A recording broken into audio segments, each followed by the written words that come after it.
दोस्तों, क्या आपने आज अपना कैलेंडर चेक किया? अगर नहीं तो संभल जाइए, क्योंकि 1 मई की सुबह सिर्फ नया महीना ही नहीं बल्कि आपकी जेब के लिए नई चुनौतियां भी लेकर आ रही है। एटीएम से पैसे निकालने हो या फिर बैंक में एफडी करानी हो, आज की रात के बाद सब कुछ बदलने वाला है। जी हाँ, चलिए जानते हैं कि आखिर क्या वो 5 बड़े बदलाव होने जा रहे हैं और आपकी जेब पर इसका क्या असर नजर आ सकता है। नमस्कार, मैं हूं आपके साथ संध्या बिष्ट और आप देख रहे हैं द इकोनॉमिक टाइम्स हिंदी।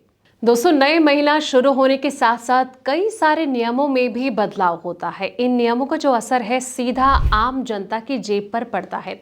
1 मई 2026 से भारत में सबसे बड़ा बदलाव नए ऑनलाइन गेमिंग नियमों के तहत online gaming authority of India के लागू होने का है, जो गेमिंग सेक्टर को रेगुलेट करेगा। इसके साथ ही एटीएम की फीस में बदलाव की उम्मीद है, जिससे कि ग्राहकों पर असर पड़ सकता है। 11 राज्यों में वन स्टेट वन आरआरबी यानी कि रीजनल रूरल बैंक योजना शुरू करने का भी प्लान है। 1 मई 2026 से देश में नए ऑनलाइन गेमिंग नियम लागू होंगे। ये जो नियम है कहीं ना कहीं promotion and regulation of online gaming act 2025 के तहत एक रेगुलेटरी फ्रेमवर्क तैयार करते हैं। इसके तहत online gaming authority of India यानी कि OGAI बनाई गई है, जो कि ऑनलाइन गेम्स को रेगुलेट, क्वालिफाइड और साथ ही मॉनिटर करेगी, ताकि जो यूजर्स हैं उनको वित्तीय और किसी भी तरह के मेटल रिस्क से बचाया जा सके। दोस्तों, अब ऐसे में बता दें कि ऑनलाइन गेमिंग से जुड़ा ये जो बड़ा बदलाव है वो क्या कुछ नजर आ सकता है। तो नए नियमों के अनुसार गेम्स को 3 कैटेगरी में बांटा गया है। इनमें online money games, online social games और साथ ही तीसरा जो है वो है ई स्पोर्ट्स शामिल। ज्यादा रिस्क वाले या फिर ज्यादा वैल्यू वाले गेमिंग प्लेटफॉर्म्स के लिए रजिस्ट्रेशन जरूरी किया गया है। साथ ही यूजर जो है वो सुरक्षा के लिए एज लिमिट, पेरेंटल कंट्रोल, खेलने का जो समय है वो तय करने जैसी सुविधाएं और फेयर प्ले की निगरानी भी शामिल की गई हैं। अगला जो बड़ा बदलाव है वो है एटीएम इंटरचेंज फीस बढ़ाने की तैयारी। जी हाँ दोस्तों, भारतीय रिजर्व बैंक यानी कि आरबीआई ने एटीएम इंटरचेंज फीस बढ़ाने को मंजूरी दे दी है, जिसके बाद अब जो ग्राहक हैं इनको एटीएम से कैश निकालना थोड़ा महंगा पड़ेगा। फ्री लिमिट खत्म होने के बाद हर ट्रांजैक्शन पर अब 23 रुपए देने होंगे, जो कि पहले 21 रुपए था। नियमों के मुताबिक ग्राहक अपने बैंक के एटीएम पर हर महीने 5 फ्री ट्रांजैक्शन यानी कि फाइनेंशियल और नॉन फाइनेंशियल वो कर सकते हैं।